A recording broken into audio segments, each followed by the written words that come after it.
राजधानी अहमदाबाद में आयोजित सांसद खेल महोत्सव का भव्य समापन गुरुवार को हुआ, जिसमें केंद्रीय गृह मंत्री अमित शाह और राज्य के मुख्यमंत्री भूपेंद्र पटेल ने मुख्य अतिथि के रूप में उपस्थिति दर्ज कराई। इस मौके पर दोनों नेताओं ने खिलाड़ियों को सम्मानित किया और खेल भावना को आगे बढ़ाने का संदेश दिया।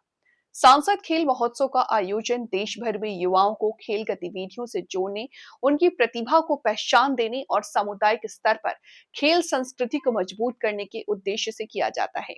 अहमदाबाद में आयोजित इस संस्करण में बड़ी संख्या में खिलाड़ियों, स्थानीय युवाओं और खेल प्रेमियों ने हिस्सा लिया। महोत्सव में एथलेटिक्स, वॉलीबॉल, इंडोर गेम्स जैसी कई प्रतियोगिताएं शामिल थी। તમારી અંદર જે તાકાત પડેલી છે એની પરિચય ફિટ ઇન્ડિયા મૂવમેન્ટ પ્રતિ એના પ્રતિ દેશભરમાં જાગૃતતા, નશા મુક્ત ભારતના અભિયાનને આગળ વધારવાનું અને હર વર્ગ અને દરેક ક્ષેત્રને સમાન અવસર પ્રદાન કરવાનું પણ આની સાથે ચાલુ થયું। એના લીધે આજે सांसद खेलकूद महोत्सव खूब लोकप्रिय बने। अहींया आटला बधा खेलाड़ीओ उपस्थित छे। आ वीर सावरकर स्पोर्ट्स कॉम्प्लेक्स पहला अहींया एक खुल्लू मैदान हतुं अने लगभग 800 करोड़ना खर्चे आजे इंटरनेशनल लेवलनु खेलाड़ीओनु कोचिंग अने रमवा माटेनी व्यवस्था आज अहींया ऊभी थई। अने आवा अनेक स्पोर्ट्स कॉम्प्लेक्स देशभर में तैयार थवा। गुजराते तो कॉमनवेल्थ नी बीड जीती एटलू नहीं, अमदावाद वाला तैयार रहेजो 2036 में ओलंपिक नु स्वागत पण अमदावादे करवानुं। पोलीस गेम, कॉमनवेल्थ 13 जेटली अलग अलग अंतरराष्ट्रीय स्पर्धाओं अने अंते ओलंपिक नी मेजबानी पण आपड़ा अमदावादे करवानी छे मित्रों। अने एना माटे खाली ओलंपिक नु आयोजन महत्वपूर्ण नथी। गुजरातना सौ खेलाड़ीओनुं हूँ आह्वान करवा मांगु छुं के भारत में सौथी वधार मेडल जीतवा वाळुं कोई राज्य बने तो ये आपणुं गुजरात बने। एनी आजथी ज तैयारी आपणा खेलाड़ीओए शरू करवानी छे। सौ कोचोए करवी पड़े ने सौ रमत गमत साथे जोड़ायेली बधी स्कूलोए गुजरातनी अंदर खेलो गुजरात, खेल Mahakumbh, talent search, sports school academy अने मॉडल ट्रेनिंग आना माध्यमथी भारतनी सौथी मोटी स्पोर्ट मूवमेंट कोई एक राज्य में तैयार थई होय तो आपड़ा गुजरात में थई छे। मित्रों, एनाथी गुजरातना खिलाड़ीओ ने मोटो फायदो थयो। एसवीपी एन्क्लेव पण बनी रह्यु छे, पेरा हाई परफॉर्मन्स सेंटर पण बने छे, नड़ियाद में हाई परफॉर्मन्स सेंटर पण बन्यु छे जे लगभग 200 खिलाड़ीओ ने प्रशिक्षण आपे छे। मित्रों, भारत सरकारे मोदीजीना नेतृत्व में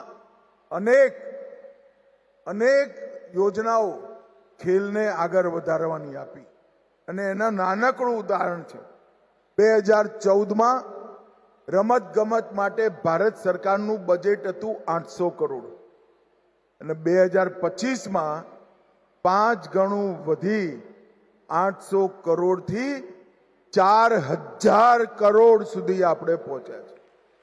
अने एनुं परिणाम कॉमनवेल्थ में 14 में 15 मेडल मळ्या था, वर्ष 18 में 26 अने 22 में 22 मेडल जीतवानुं काम। एशियन गेम में 57 नी सामे 107 ने पेरा एशियाई रमत गमत में 33 नी सामे 111 मेडल भारतना खिलाड़ीओ जीतीने आया छे। मने विश्वास छे के ज्यारे भारत में ओलंपिक रमाशे त्यारे भारतनो मेडलनी तालिकामां आपणो नंबर 1 થી 5 में हशे एनो मने पूरेपूरो विश्वास छे। આજે આટલા બધા ખેલાડીઓ, એમના કોચ, એમના શિક્ષકો એ અહીં છે ત્યારે હું સૌ ખેલાડીઓને બે વાત કહેવા માંગુ. આપણે સૌએ જ્યારે તમે સાંસદ ખેલકૂદ મહોત્સવમાં ભાગ લીધો છે ત્યારે એક પ્રતિજ્ઞા કરવાની જરૂર છે કે આખા જીવનની અંદર કોઈ પ્રકારનું વ્યસનનું ઘર હું મારા શરીરને નહીં બનવા દઉં. બધા જ ખેલાડીઓ અગર એક પ્રતિજ્ઞા કરે કે આજથી મૃત્યુ પર્યંત જીવન સમાપ્ત થાય ત્યાં સુધી કોઈ વ્યસન તમારા મન અને તમારા શરીર પર અધિકાર નહીં કરે. મિત્રો, આજ રમત ગમતનો સૌથી મોટો ફાયદો છે. દરેક ખેલાડીએ વ્યસન મુક્ત બનવાનો સંકલ્પ લેવો જોઈએ. વ્યસન એમને અડી ન શકે એનો સંકલ્પ લેવો જોઈએ. અને બીજો, હું મારી તરફથી એક વિનંતી કરવા માંગુ છું કે સૌ ખેલાડીઓ પ્રણ લે કે આવતા મે મહિનામાં આપણે ગ્રીન ગાંધીનગર મૂવમેન્ટને આગળ ગતિ આપવાના છે. આવતા મે મહિનામાં, આવતા ચોમાસામાં ગાંધીનગર રેકોર્ડ તોડ વૃક્ષારોપણ કરવાનું છે. આ 1,58,000 ખેલાડીઓ 5 વૃક્ષો પોતાની જાતે જ, જ્યાં તમારો નિવાસ હોય, જ્યાં સ્કૂલ હોય, જ્યાં મેદાન હોય, ત્યાં આગળ વૃક્ષારોપણ કરવાનો કાર્યક્રમ હાથમાં રહે. જો આપણે બંને વસ્તુ કરીએ તો જ્યાં આગળ આપણે રહીએ છીએ એ આપણું ક્ષેત્ર હરિયાળું બને, પર્યાવરણની જાળવણી થાય અને નશામુક્તનો સંકલ્પ લઈએ તો આપણું શરીર પણ સ્વસ્થ રહે.